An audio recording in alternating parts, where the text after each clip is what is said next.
আজ আমাদের আলোচনার বিষয়বস্তু একই গোষ্ঠী ব্যাংকিং খাত ধ্বংস করেছে, শেয়ার বাজারে ধস নামিয়েছে।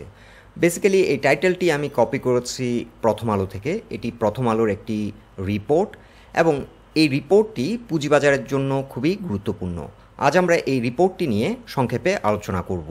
আলোচনাটি শেষ পর্যন্ত শুনতে থাকুন। আলোচনাটি শুরুতেই সবাইকে রিকোয়েস্ট করব, ডিসক্লেমার অংশটি আপনারা ভালো করে পড়ে নেবেন। পুঁজিবাজার ঝুঁকিপূর্ণ। আপনার কোনো পার্সোনাল বাই এবং সেলের কারণে আপনি যদি ক্ষতিগ্রস্ত হয়ে থাকেন, সে দায় স্টক অবজার্ভার বহন করবে না। প্রথম আলোর এই রিপোর্টটি ছিল একটি বিশেষ সাক্ষাৎকার ডক্টর মুস্তফা কামাল মুজেরির সাথে। ডক্টর মুস্তফা কামাল গবেষণা ও নীতি সহায়ক সংস্থা institution for inclusive finance and ডেভেলপমেন্টের নির্বাহী পরিচালক। তিনি বাংলাদেশ ব্যাংকের প্রধান অর্থনীতিবিদের দায়িত্ব পালন করেছেন। পেশাগত জীবনে তিনি রাজশাহী বিশ্ববিদ্যালয়ে শিক্ষকতা, পরিকল্পনা কমিশনের বিশেষজ্ঞ ও জাতিসংঘ উন্নয়ন কর্মসূচির হয়ে কম্বোডিয়া সরকারের পরামর্শক হিসেবে কাজ করেছেন।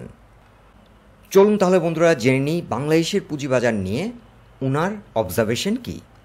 প্রথম আলোর রিপোর্টার উনাকে কোশ্চেন করেছিলেন, শেয়ার বাজারে বড় একটা ধস দেখতে পেলাম, ১.৫ মাসে বিনিয়োগকারীদের ক্ষতি হয়েছে ১,০০,০০০ কোটি টাকা। এত বছরেও আমরা কেন একটা টেকসই ও স্থিতিশীল পুঁজিবাজার প্রতিষ্ঠা করতে পারিনি? উনার বক্তব্য ছিল, আমাদের এখানে শেয়ার বাজারে ধস নতুন কোনো ঘটনা নয়। কিছুদিন পর পর এরকম একটা ধস নামে। এর মানে হলো শেয়ার বাজারটা এখনও স্থিতিশীল পরিবেশের উপর দাঁড়িয়ে নেই। এর পেছনে বিভিন্ন কারণ আছে। শেয়ার বাজার নিয়ন্ত্রক সংস্থার সক্ষমতার অভাব রয়েছে। মানুষ শেয়ার বাজারের উপর আস্থা হারিয়ে ফেলেছে। আস্থাহীন একটা শেয়ার বাজার কখনো আমাদের উন্নয়নের সহায়ক হতে পারে না।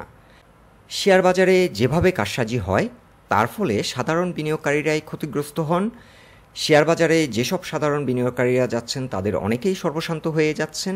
এটা এক ধরনের অশনির সংকেত। আমাদের অর্থনৈতিক উন্নয়নে শেয়ার বাজারের একটা বড় ভূমিকা রয়েছে। শেয়ার বাজার সঠিকভাবে পরিচালিত হলে সেটা দেশের অর্থনৈতিক উন্নতিকে ত্বরান্বিত করে। কিন্তু শেয়ার বাজারে যদি একের পর এক ধস নামে, সাধারণ বিনিয়োগকারীরা যদি সর্বশান্ত হতে থাকেন, তাহলে ফলাফলটা উল্টো হবে। এই যে ১ মাসে সাধারণ বিনিয়োগকারীরা ১,০০,০০০ কোটি টাকা খুইয়ে ফেললেন, এতে নির্দিষ্টভাবে একটা নির্দিষ্ট গোষ্ঠী বা শ্রেণী লাভবান হয়েছে। শেয়ারের মূল্যটাকে কারসাজি করে তারা অবৈধভাবে লাভবান হচ্ছেন। শেয়ার বাজারে মূল্য ওঠানামা করা একটা স্বাভাবিক বিষয়, কিন্তু তার তো একটা সীমারেখা থাকতে হবে, নির্দিষ্ট কারণও থাকতে হবে। এখানে যেটা ঘটেছে সেটা কারসাজি। এখন প্রশ্ন হলো, এই কারসাজি কারা করছে? শেয়ার বাজার নিয়ন্ত্রণ করতে সক্ষম এমন ক্ষমতাবানরাই সেটা করছে। একটি শক্তিশালী গোষ্ঠী যেমন ব্যাংক খাতকে দুর্বল করেছে ও ধ্বংসের দ্বারপ্রান্তে নিয়ে যাচ্ছে, একইভাবে একটা সুবিধাভোগী গোষ্ঠী শেয়ার বাজারকে অস্বাভাবিকভাবে ব্যবহার করে মুনাফা অর্জন করছে, শেয়ার বাজারকে ধ্বংসের দ্বারপ্রান্তে নিয়ে যাচ্ছে। আমাদের অর্থনৈতিক উন্নয়নে ভূমিকা রাখতে পারে এমন প্রতিষ্ঠানগুলোকে ধ্বংস করছে এই গোষ্ঠী। বন্ধুরা দেখুন, উনার এই বক্তব্যে সুস্পষ্টভাবে বোঝা যাচ্ছে বাংলাদেশ ক্যাপিটাল মার্কেটে যেটা হচ্ছে সেটা কারসাজি। এবং এই বিষয়টি কিন্তু বেশ কয়েকবার আমরা বিভিন্ন আলোচনায় অ্যাড্রেস করেছিলাম। বাংলাদেশের ক্যাপিটাল মার্কেটে এটা আমাদের আসলেই সত্যি একটি দুর্ভাগ্য যে এখানে একটি সংঘবদ্ধ চক্র এই মার্কেটটিকে নিয়ন্ত্রণ করে এবং তারা তাদের খেয়াল খুশি মতো তাদের সাথে এটিকে ব্যবহার করে।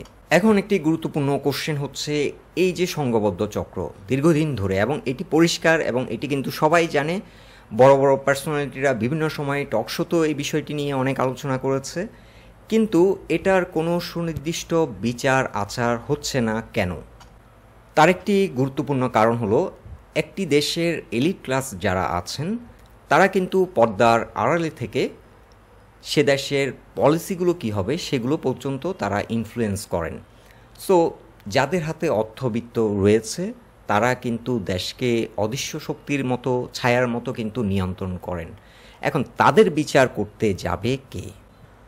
আরেকটি অন্যতম কারণ হচ্ছে, শেয়ার বাজারে ম্যানিপুলেশন করা যায় পর্দার আড়ালে থেকে।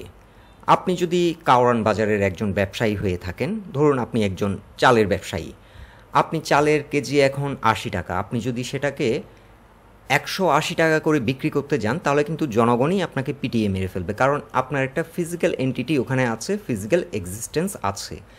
আর আপনি যদি ৮০ টাকার চালের কেজি আপনি যদি ৪০ টাকা করে বিক্রি করতে যান তাহলে ওই বাজারের যারা সিন্ডিকেট আছে তারা কিন্তু আপনাকে ওই বাজার থেকে কিক আউট করে বের করে দেবে।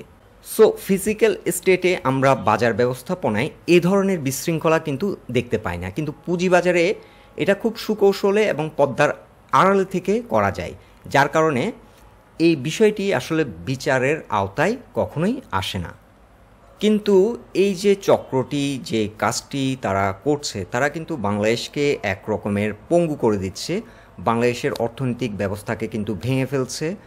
ব্যাংকিং খাতে আমরা একটা বড় ধরনের বিশৃঙ্খলা কিছুদিন আগে দেখতে পেলাম, বেশ কয়েকটি ব্যাংক রেড জোনে রয়েছে।